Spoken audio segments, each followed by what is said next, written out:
Very good afternoon to all my viewers on Akadru, and a very hearty welcome to Vivek Mani. He is currently the CEO at Heritage Novandi Foods, a progressive dairy and food tech venture based out of Hyderabad and Mumbai. And he's done his MBA from IIT Madras and has had a fairly prolific career, not just in the dairy sector, but across a variety of operations and procurement and other management roles over the last few years. So I welcome you, Vivek. It's a tremendous opportunity for us to have you in this conversation, and we look forward to explore how the dairy sector is evolving, how has been your journey, and if you could advise us and our viewers in terms of inspiration, in terms of how they can prepare for the sector, that would be great. So welcome, Vivek. Yeah, thank you. Thank you very much. Wednesday afternoons otherwise sound boring, but I guess we have a good setup. Very excited to be with all of you. Thank you Yeah, for middle that of the week and introduction. the middle of the week and post lunch, so can't Yeah. get better than that. But I guess we'll make the most of the next 30 minutes that we have. I'm very happy to be with all of you, and let's see that the next 30 minutes answers uh, the expectations that you have set for us. Um, Yes, yeah, absolutely, Vivek, and I think the best way to start off this journey yeah, is perhaps to hear your own experiences in your own word.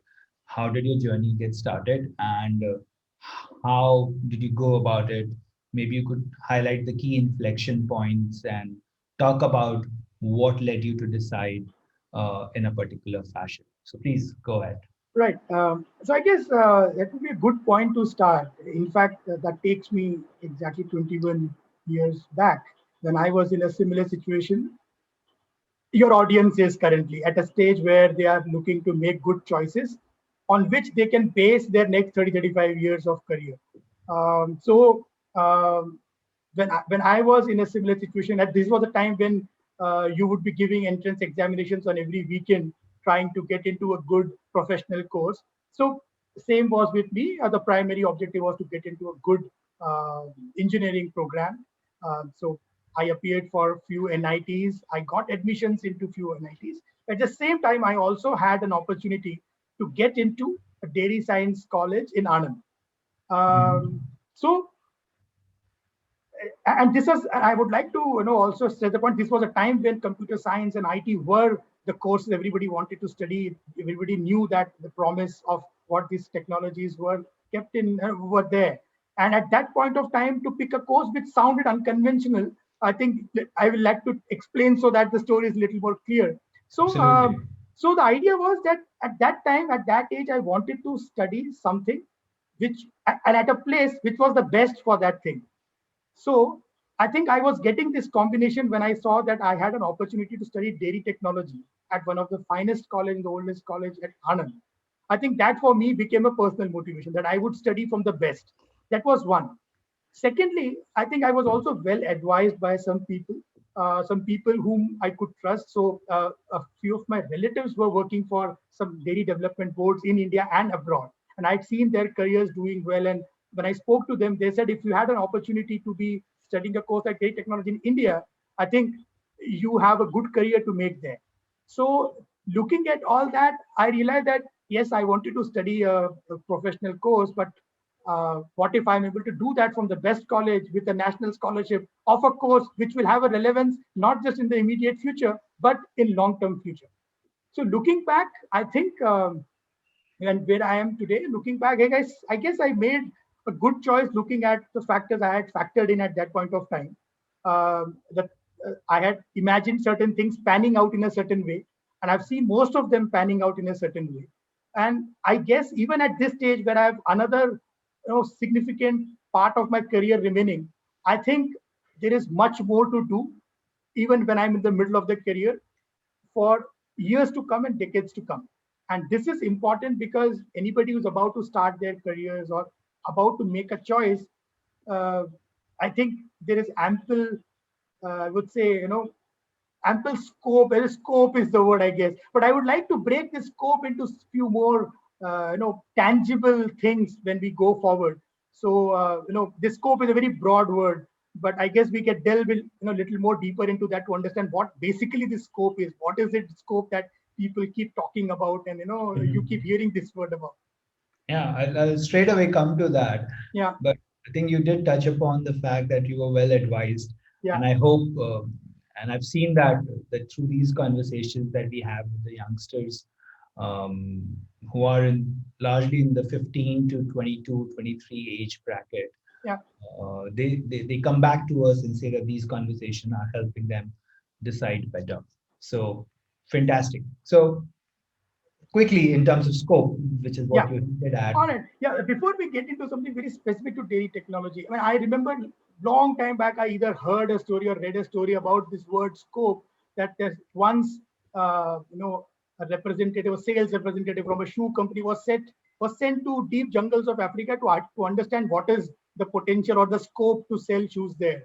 So one of them goes and comes back and tells them nobody wears shoes, so no scope.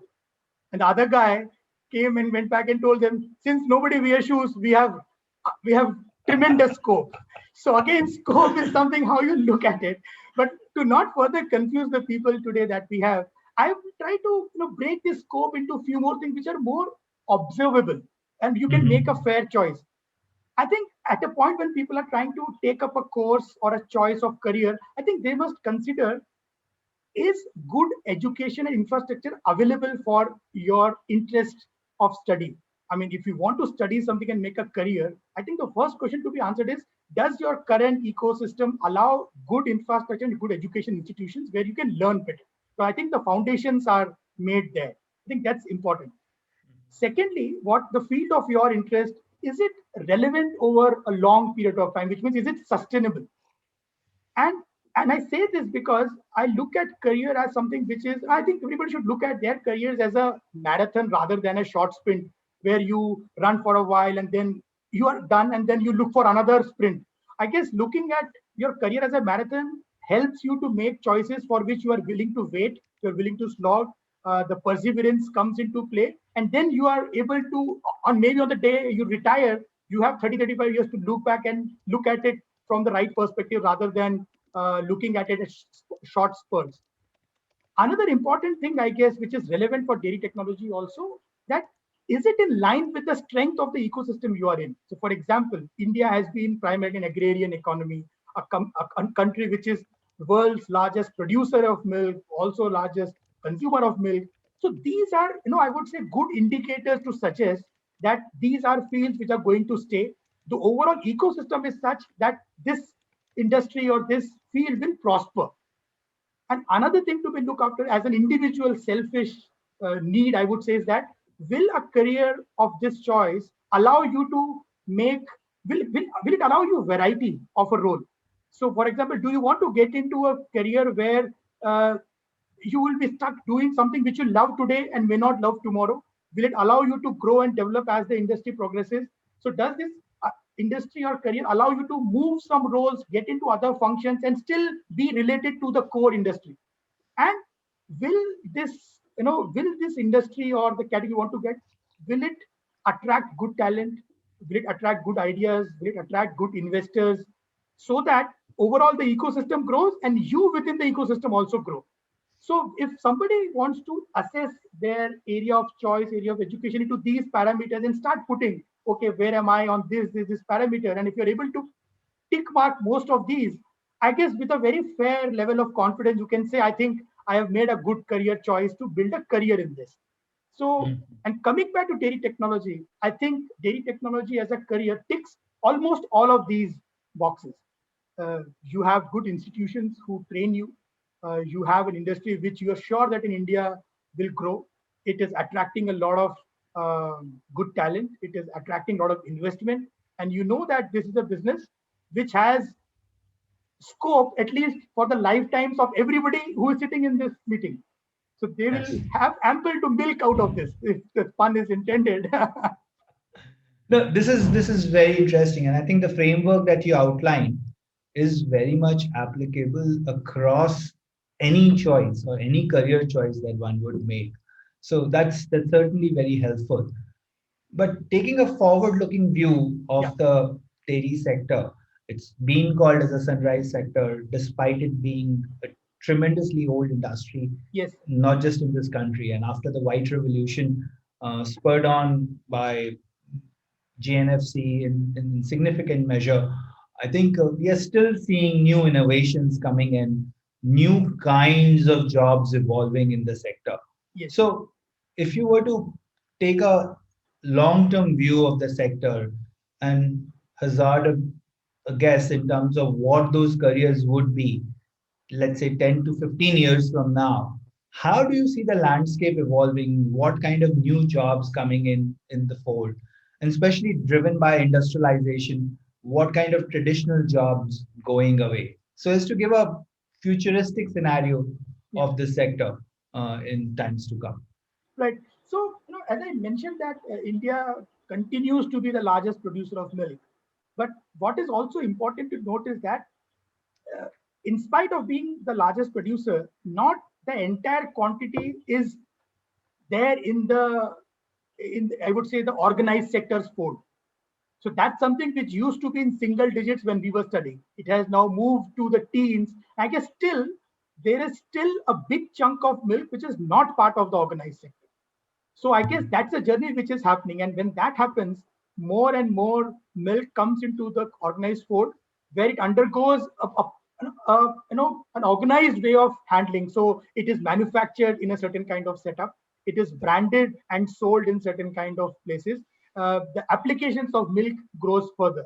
So currently, the bigger utilization of milk continues to be the liquid milk that we see, the one that we consume as it is or use as in our households. But Mhm. but of late, you would see that there is a very conscious attempt by everybody who is in this field to start getting into the value-added dairy segment. And that is important because that is where the consumer loyalty is. That is where the excitement is. And from a business point of view, that is where the profits are. So every Certainly. brand is trying to get it. So while the regular milk will continue to be the bread and butter of the industry, but the value added products, the ice creams and the butter and the cheese and the yogurts and other value added that we make in India and currently consume in India, as they evolve and they are evolving much faster than the traditional milk, is where the excitement is. And that's where the opportunities open. That's where the ideas start coming in. Another thing which will help this industry tremendously is the fact that now there is a global exposure. People travel outside, people abroad come to India.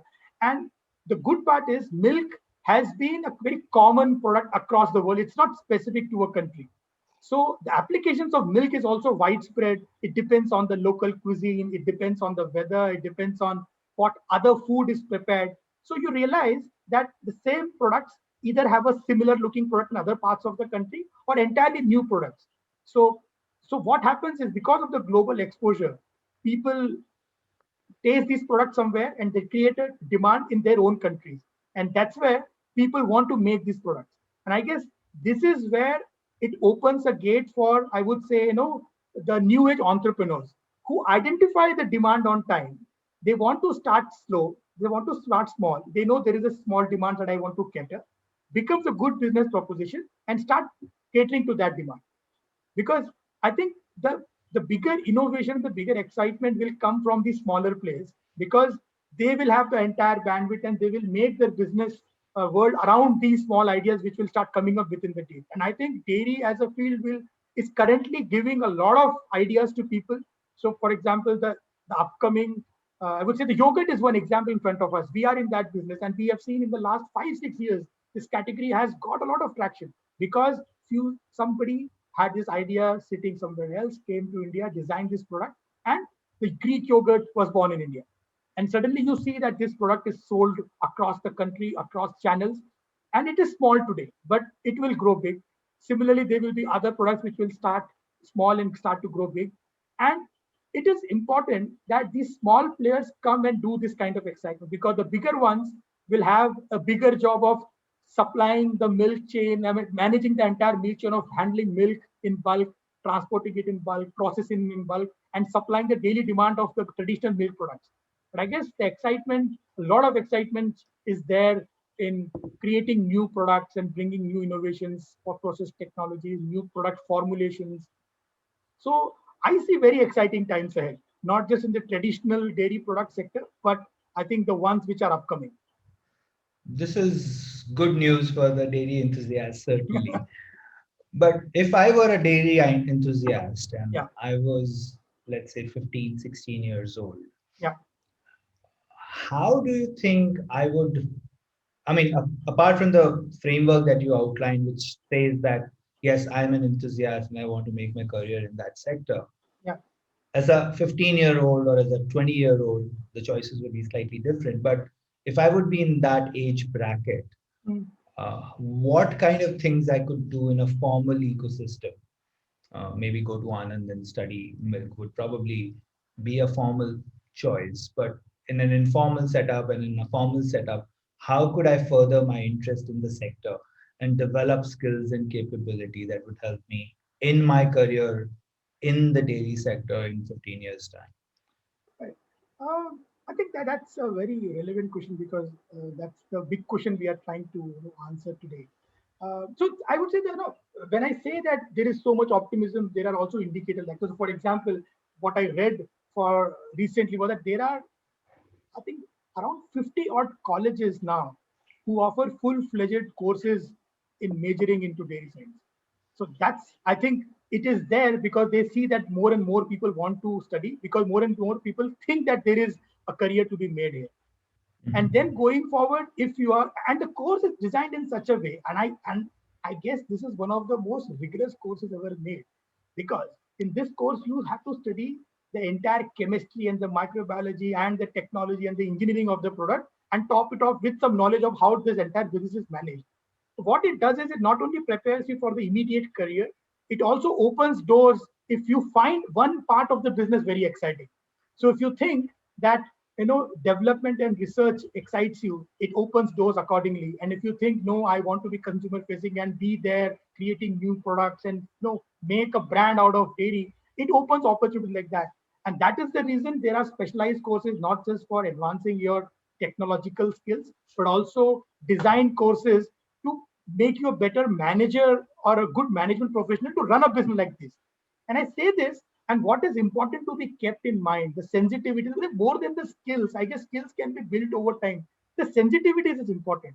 And the most important sensitivity is the fact that this product we are talking about is a perishable product, which means that is the biggest sensitivity you must hold that whichever part of the business I get involved in, if it is dairy or food, it is perishable, which means it has a very limited shelf life and whatever has to be done very fast. Secondly, this product has a very, this aura of wellness around that, which means there's Definitely. another, I think in addition to every other benefit that you will have, I think you'll always sleep peacefully knowing the fact that you created something which is going to bring wellness and goodness into people's life. I think not many products and not many categories and not many, brands can actually give you that comfort. I mean, you can be selling anything, but I guess at the end of it, knowing that you have directly or indirectly contributed towards a wellness product, towards the industry which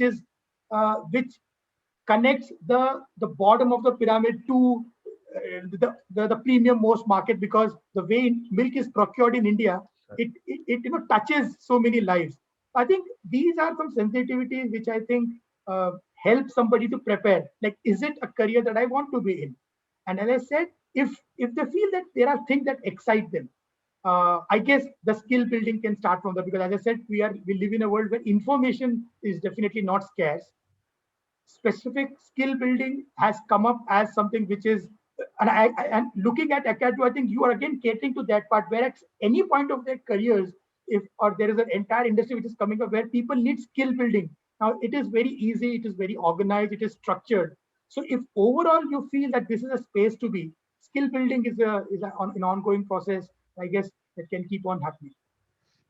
Very well said. And I think at Akadru, we have taken a long view on this, saying that before anything or everything, you need to have a fundamental interest. And if that interest is there, you can build upon that. And that's what we do in a success enablement platform, which Akadru is.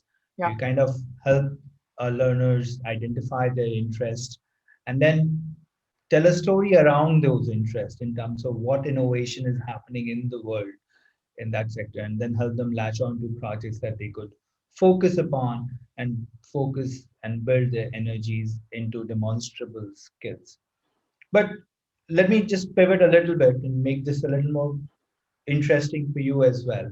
Yeah. So we talk about this from a youngster's perspective, but let's look at a mid-age career professional, someone who has had maybe marketing experience, uh, procurement or distribution experiences, or even engineering experiences. And for whatever reasons, they're looking for a switch Yeah. and they're looking to come into this sector, either as entrepreneurs or as participants in the organized sector.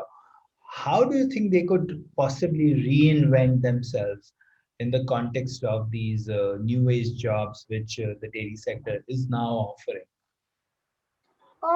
I think so.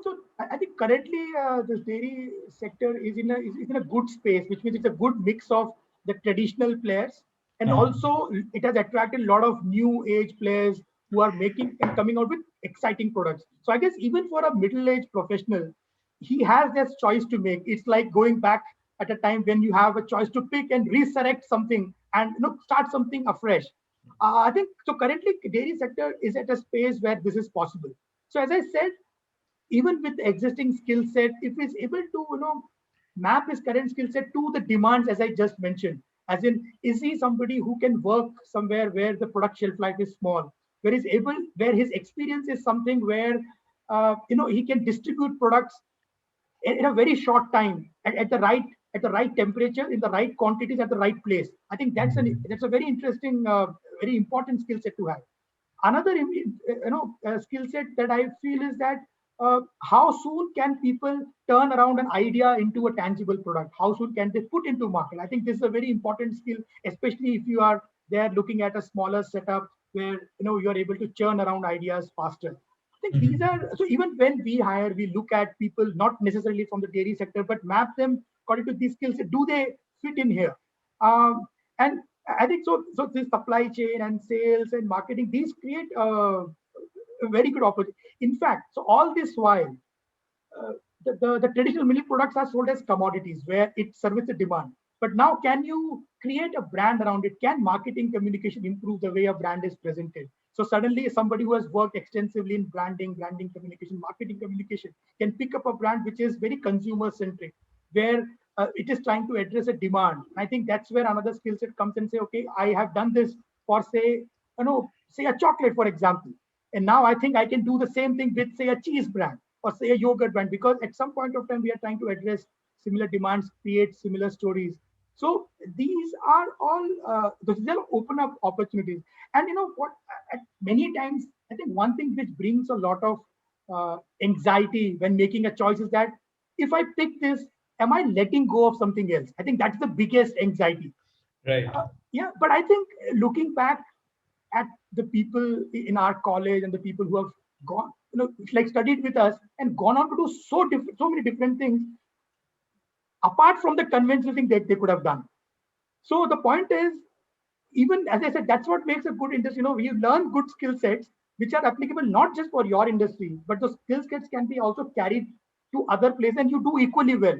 So, so we have had people who moved into advertising and are very brilliant advertising professionals. I have a classmate who's a national award winner filmmaker studied the same course. So the point is, yes, the space allows you a lot of things to do within the industry for sure. And even if you want to carry these skill sets and move to an industry that excites you at that point of your time in your career, I think you can carry a lot of these skill sets and apply other worlds also. This is like sounding like a dream world to me, and I wish I could go back at 20, 30 years and reach out of my career course.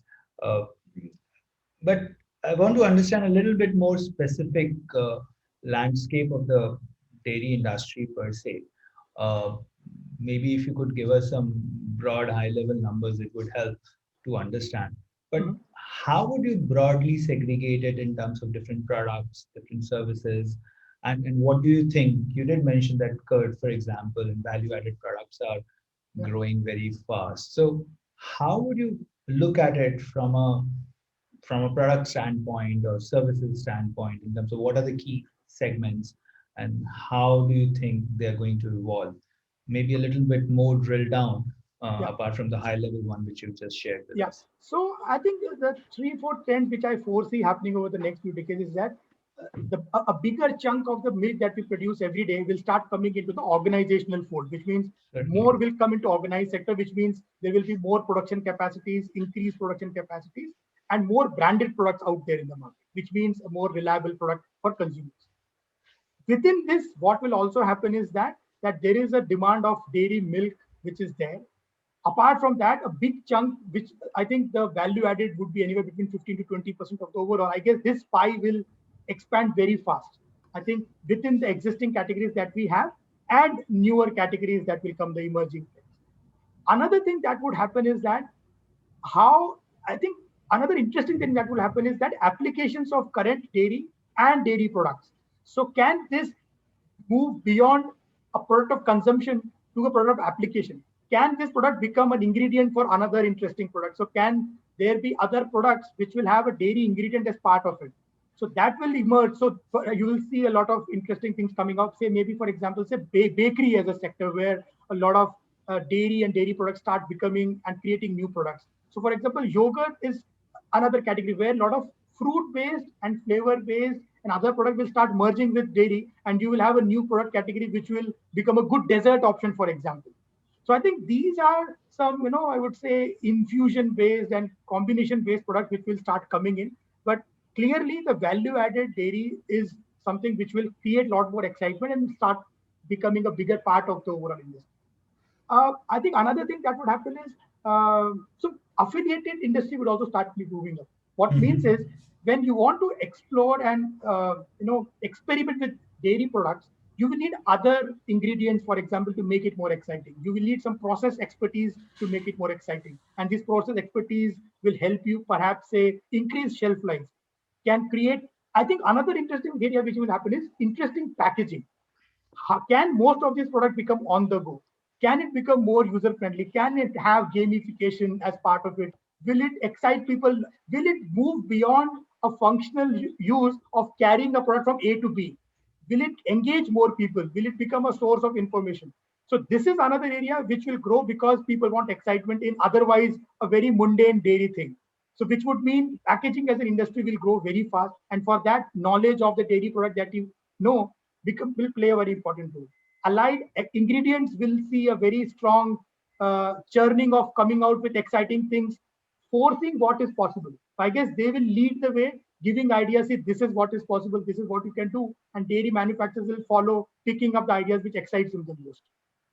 True, true. I think from 30, 40 years back, where the key strength required in the industry was to transport milk efficiently, Correct. probably in a cold chain from one point to the other, not too much of branding, to a point where we are talking about new product development, competitive selling, and therefore brand communication. Of course, industrialization in all aspects of milk procurement, milk transportation, and value product production. I think the sector is just opening up in terms of the opportunities that it provides and the job prospects that it has. So this is certainly looking like a hell of a journey that people would undertake in the sector. What's happening on the investments in the sector? I know we are running close to the end of time, but maybe a quick note on that. Yeah. Do you see new ventures being funded overall in the country or even globally for that matter? And how do you see the attitude of venture capitalists and private equity players in terms of new businesses coming out in the sector? Correct. So let's look at the investments like from two, three levels. Number one, being agrarian-based economy, you would always know that as a government, you will always have ample investments coming into this because this industry affects so many lives at all levels of the economic strata. So that is definitely going to happen overall. Secondly, if I were a venture capitalist trying to look for ideas, this industry ticks most of the boxes. It has an inherent demand. The market size is big enough. The organized sector is small, growing very fast. So I guess the venture capitalists would be interested more in the exciting new products where the scale is small. They're able to identify an exciting product which can be branded and sold. because that's a long time message which can be created. So I would see, so there are brands like that which has happened. So all many smaller players started small and now have created a brand for themselves, and now they're expanding their brand name to other products in allied categories. That's when we have also attracted a lot of established dairy players abroad to come to India either directly or forge joint ventures or partnership with Indian companies. So I think these are all indicators which tell you that everybody is looking at dairy as a sector, India as a market, to come and take a pie, because both of them are ready to be taken. Right, right. This is fantastic news, and thank you so much. I'm looking at the comments and the reaction to our conversation, and people are seriously saying that this is something that we hadn't thought was possible in a perception, at least of dairy sector, which was very, very sedate. It True. seems like there's a lot of excitement, and I think we would probably have many more questions for you, but I know we are running out of time. So thank you so much, Vivek, for this exciting conversation. If there would be more questions, I will take the liberty of writing to you, Sure. and maybe you could respond back to those. Feel free, because 20 years has passed. One thing which has not changed too much is the fact that still many people do not know about the opportunities that exist here. I don't want people to remain in that kind of dilemma with the information flow which is available today. And thank you for understanding that this is something that people would like to know at large and reaching out. I hope this session would have helped. And feel free to reach out if there are any specific questions and you would like me to answer. I'll be happy to do that. I'll do that for sure. Thank you so much, Vivek. I really enjoyed my conversation. Thank You you. have a great evening. Bye Thank you. bye. You too. Thank you.